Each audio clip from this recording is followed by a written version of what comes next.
because of the significant deficit, interest payments rise, interest rates are high, and you get sort of a compound interest effect from those high interest rates. Whereas I just want to take that whole conversation off the table. And to me, the easiest way, and I know this is controversial for some people, is to just simply set the interest rate on government liabilities at zero. We park those interest rates at zero, and then you don't get a situation where a big deficit is going to lead to this big projection of explosion in interest payments. Hello, my name is Nathan Tankus. I'm research director of the Modern Money Network, and I'm publisher of Notes on the Crises. The Green New Deal, in the context that I'm talking about it, is a set of ideas coming out of the United States, principally associated with Congresswoman Alexandria Ocasio-Cortez. And the core idea going into it is that we have massive changes that we need to make to the U.S. economy, but these massive changes can potentially have very negative impacts on millions of people in terms of their livelihoods, their jobs.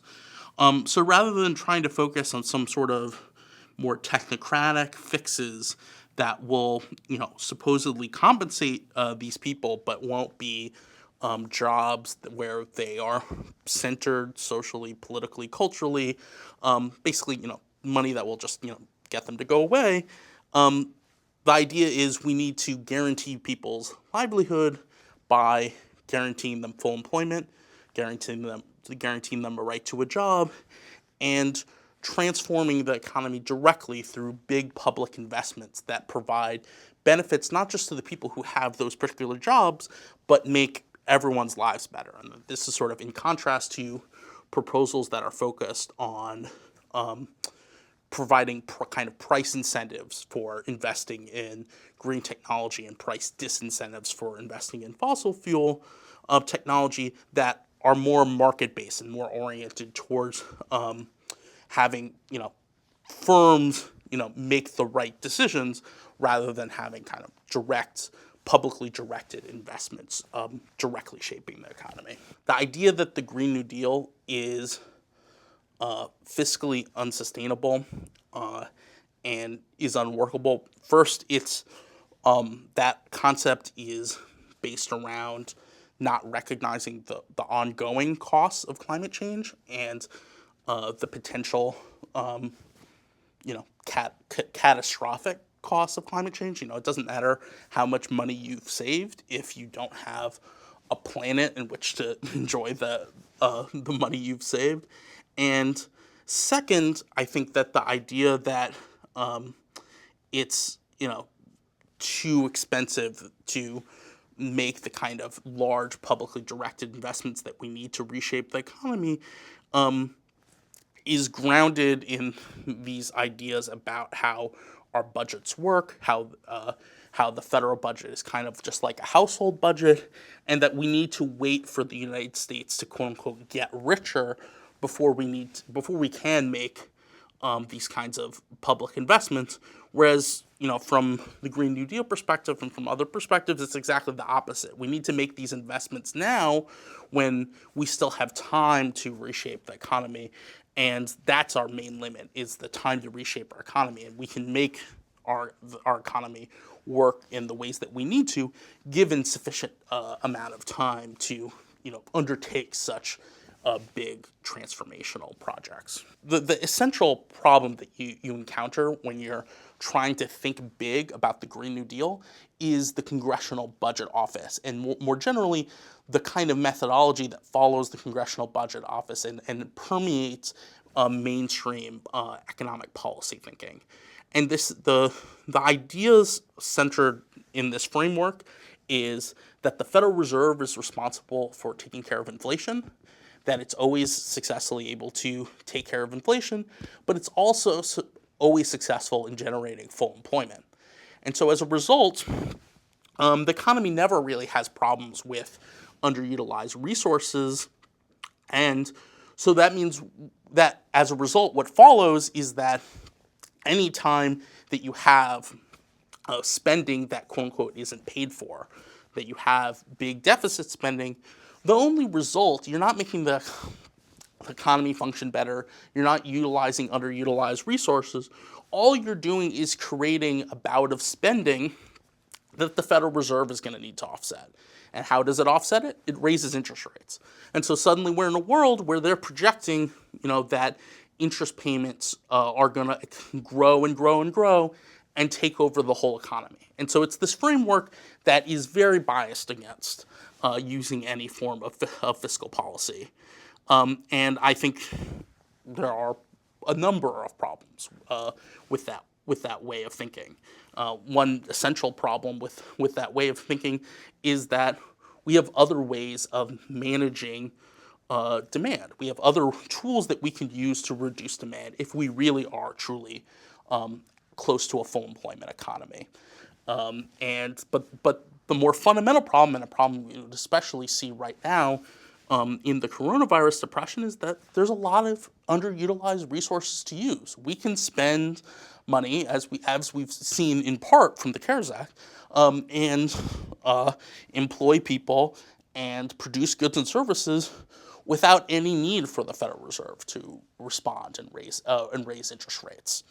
But also, more fundamentally, the Federal Reserve, or more generally, financial regulators, can respond with other tools. The main issue, and this is a big core part of what my report, Monetary Policy for the Green New Deal, is about, is if we're taking interest rate policy off the table, if we're saying we're going to set a low interest rate or a zero interest rate on these government liabilities, that's all well and good, and I don't think we're going to have a problem of bond vigilantes destroying us or hyperinflation. But there is an issue that needs to be managed, which is what alternative tools are we going to use to reduce demand, to balance demand? And the most basic fundamental issue there is we need a federal budgetary process that recognizes that the problem is demand. In the current conventional budgetary process, you have, a dollar of spending and a dollar of taxes. And if you have the same amount of dollars that you're spending as dollars that you're taxing, the presumption is you've solved your problems. That's all you need to know. The problem is done. But if you're spending $1 trillion and taxing $1 trillion, you don't know whether the resources are going to be available or not. You don't know what sectors are going to be impacted by the tax, whether they're just going to not save as much rather than spend less. And you don't know where that spending is going, or indeed whether that money that is getting spent is just going to end up being saved by some firm or some household. So you need to actually, produce some estimates, and that's something that the CBO and the rest of our budgetary apparatus doesn't do. It assumes the problem is done once they have the dollar amounts, but really that's the start of the conversation about what's going to happen. So you need to produce those estimates, and if once you produce those estimates, you need to also decide how do we need spending to be fully paid for, quote unquote? Are there underutilized resources that we can safely mobilize without having to make any big adjustments? And if there are, if we do need to offset some of the spending, what tools are we going to use? One of the key examples in which you can see that focusing on balancing demand rather than balancing dollars is very different is in the tax the rich conversation. Obviously there's a lot of, political focus on, taxing the rich because we need to reduce inequality. But when people like Joe Biden, like Hillary Clinton, even to a certain extent, Bernie Sanders talk about taxing the rich, they talk about people paying their fair share. And the idea is you've got to sort of equally contribute to what's going on. It's about fiscal policy. It's about we need to balance those dollars. But in demand terms, how much does taxing the rich really get you in terms of reducing demand? If the proverbial rich person who decides not to buy a yacht, you're not necessarily able to turn that yacht into a usable resource in some other sector. As I joke with my friends, you can't divide up a yacht and eat a yacht.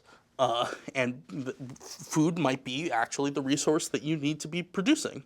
And that doesn't mean that you shouldn't tax the rich. The flip side of that, of course, is that the taxes that that are paying your fair that are considered paying your fair share aren't really taxes that are able to really reduce inequality. They're just taxes that shave a little money off the top for doing what you want to do. If you really were taxing to reduce inequality, you wouldn't necessarily get the revenue that you would get in other instances. So there's a flip side to this where this focus, means that it's not as easy to like, oh, I'm going to, quote unquote, finance my program by taxing the rich. But on the other hand, you can refocus that conversation about the rich and inequality around actually trying to greatly reduce inequality rather than using it as a justification for some other thing. The big focus for me in this report is monetary policy pay-fors, but not interest rate policy, financial regulation. The idea that banks create a kind of money when they lend. They credit your bank account, and that's a form of money creation. And we can clamp down on that form of money creation, which uses up resources. You lend to the proverbial Donald Trump $1 billion, and he uses up a ton of concrete, building some building in Manhattan. That's that lending facilitates actually using up real physical resources that could be devoted to other sorts of construction projects. And so pulling back on this sort of bank finance projects can make room for public investments using public money. But there's other sorts of other tools that can reduce demand and make resources available. I mean, I think, and for me, one of the most interesting things is that the coronavirus depression is a big example of that.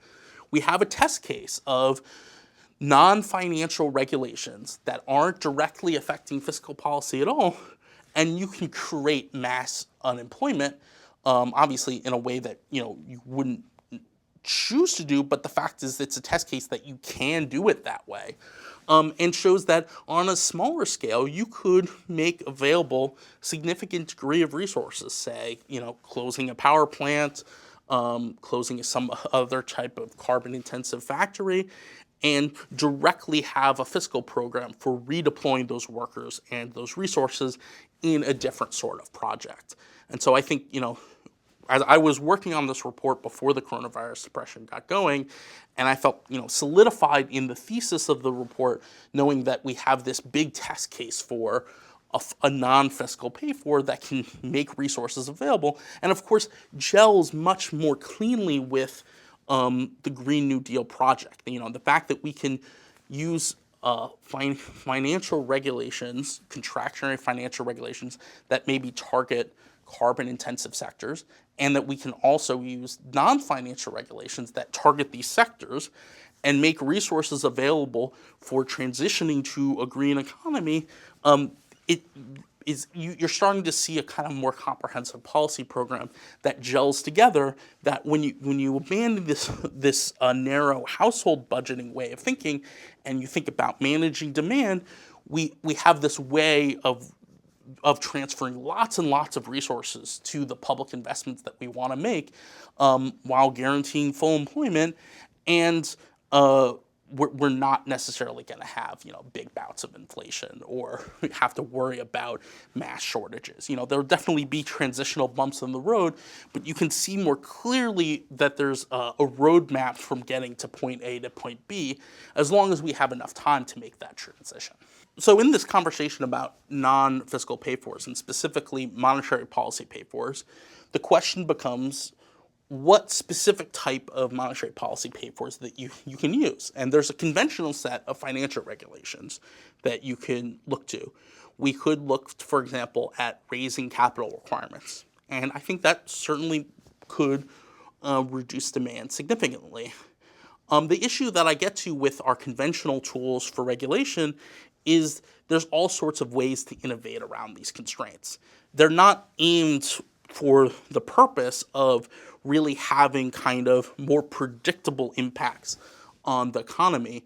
And not aimed for being a development tool. The idea behind them is sort of we have these externalities from finance, and we're trying to internalize those externalities. It's a price mechanism type logic, and kind of fits more and actually into that sort of market-based thinking that goes behind the carbon tax. Whereas I think a kind of more Green New Deal approach, an approach that is more mission-oriented, to talk about Mazzucato's work, in terms of mission-oriented innovation, it would be to try to directly reduce the demands that directly reduce the purchases that banks and finance are financing. And the way you do that is you look specifically at the banking system itself, and you target specifically credit curation. So you have direct limits on how much credit that banks can create, and while that won't give you an exact, precise, fine-tuned way of being able to see what's going on with financial systems, you can't adjust it to the exact dollar amount that is being financed. It gives you a kind of much more exact sense of what's going on. You know that that $10 billion of credit is being created, that something around that is the spending that's going to result from that. Whereas these other tools of indirect liquidity requirements, indirect capital requirements aren't necessarily going to do that job. And they're also not going to be targeted to specific sectors. Like you can have different credit limitations for gray sectors that you do for green sectors, for example. And so, this also gives you some way to kind of have a more targeted policy program. So this gets to the final part of the report, is thinking about, the problem I was talking about earlier, is you set the Federal Reserve sets high interest rates, and the CBO projects that interest rates are going to grow to, say, 60-70% of GDP. And this is the main way in which fiscal policy gets demonized. People talk about Social Security and Medicare, but when you dig into those estimates, what happens is you get some bigger deficit from your Medicare or Social Security that's projected, and then because of the significant deficit, interest payments rise, interest rates are high, and you get sort of a compound interest effect from those high interest rates. Whereas I just want to take that whole conversation off the table. And to me, the easiest way, and I know this is controversial for some people, is to just simply set the interest rate on government liabilities at zero. We park those interest rates at zero, and then you don't get a situation where a big deficit is going to lead to this big projection of explosion in interest payments. That's just not going to happen. I want to segment the conversation about interest payments from the budget deficit, and the best way to segment it is to have the interest rate and interest payments not respond to the size of the deficit, and it's responding because of this offset. We got monetary policy has to offset the demand from fiscal policy, and that means raising interest rates. Well, I wanted to use non-interest rate tools, and as a corollary, it doesn't actually matter so much if it's a low interest rate or zero interest rate, but I don't see any reason why that interest rate can't be a zero interest rate. And so that's why I'm advocating the idea of setting zero interest rates for government liabilities. And this is distinct from interest rates that are going on in the private market.